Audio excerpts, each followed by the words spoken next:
മറ്റൊരു എപ്പിസോഡിലേക്ക് സ്വാഗതം. ചരിത്രം യൂസുഫ് നബി.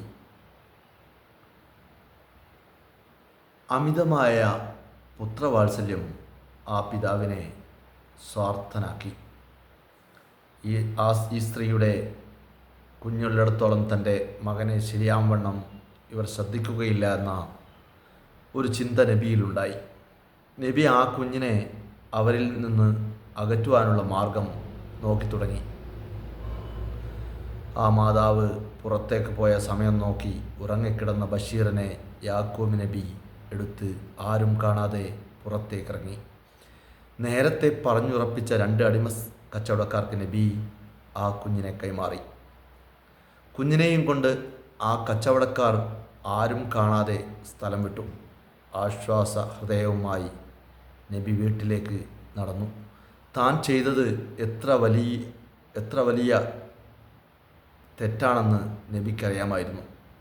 മക്കളോടുള്ള അമിതമായ സ്നേഹമാണ് നബിയെ അതിനെ പ്രേരിപ്പിച്ചത്. അല്പസമയത്തിനുള്ളിൽ ബഷീറിൻ്റെ ഉമ്മ വീട്ടിൽ തിരിച്ചെത്തി. ഉറങ്ങിക്കിടന്നിരുന്ന തൻ്റെ മകൻ്റെ അടുത്തേക്ക് അവർ ചെന്നു. എന്നാൽ തൻ്റെ മകനെ അവിടെ ഒന്നും കണ്ടില്ല. എല്ലായിടത്തും ആ ഉമ്മ കുഞ്ഞിനെ തിരിഞ്ഞു.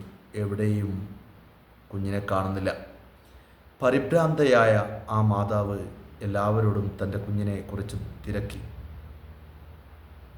കുറേ നേരം നടന്നു. ദുഃഖം സഹിക്കാതെ നിലത്ത് കിടന്നു ഉരുണ്ടു കരഞ്ഞു. യാക്കൂബ് നബി സല്ലല്ലാഹു അലൈഹി വസല്ലം തങ്ങൾക്ക് ദുഃഖം തോന്നി. താൻ ചെയ്തത് എത്ര വലിയ തെറ്റാണെന്ന് ബോധ്യമായി. പാശ്ചാത്താപ വിവശനായ നബി താൻ ചെയ്തത് പൊറുക്കുവാൻ ഉള്ളുരുകി ദൈവത്തോട് പ്രാർത്ഥിച്ചു. എന്നാൽ യാക്കൂബ് നബി സല്ലല്ലാഹു അലൈഹി വസല്ലമയുടെ പാശ്ചാത്താപം പ്രാർത്ഥനയേക്കാൾ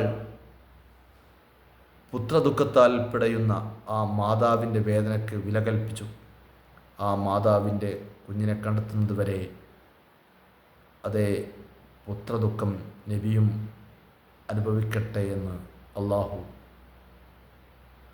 നബിയെ അറിയിക്കുകയായിരുന്നു. ദിവസങ്ങൾ പിന്നെയും കടന്നുപോയി. ആ ദുഃഖവും നബി മറന്നു കഴിഞ്ഞിരുന്നു. യൂസുഫിനെയും ബിന്യാമിനെയും ലാളിച്ച് നബി ഓരോ ദിവസങ്ങളും കഴിച്ചുകൂട്ടി. മറ്റു മക്കളോടൊപ്പം ആടിനെ മേക്കുവാനോ മറ്റുള്ളവരോടൊപ്പം ആടിപ്പാടി നടക്കുവാനോ നബി ഇരുവരെയും അനുവദിച്ചില്ല. യൂസുഫിനോടും ബിന്യാമിനോടും കാണിക്കുന്ന അമിത സ്നേഹവും വാത്സല്യവും കണ്ട് ബാക്കി പുത്രന്മാർക്കും അമർഷമുളവായി. എന്നാൽ അതവർ പുറത്ത് കാണിച്ചില്ല. പ്രകടിപ്പിച്ചാൽ അപകടം ആണെന്ന് അവർക്കറിയാമായിരുന്നു. ലിയാക്കും യാക്കൂബ് നബി അലൈഹിസ്സലാം തങ്ങളുടെ സല്ലല്ലാഹു അലൈഹി വസല്ലമയുടെ പ്രവർത്തികൾ ഇഷ്ടപ്പെട്ടിരുന്നില്ല. അവരും എല്ലാം ഉള്ളിൽ ഒളിപ്പിച്ചു കാലം കഴിച്ചുകൂട്ടി. യൂസുഫ് നബി ചരിത്രം തുടരും.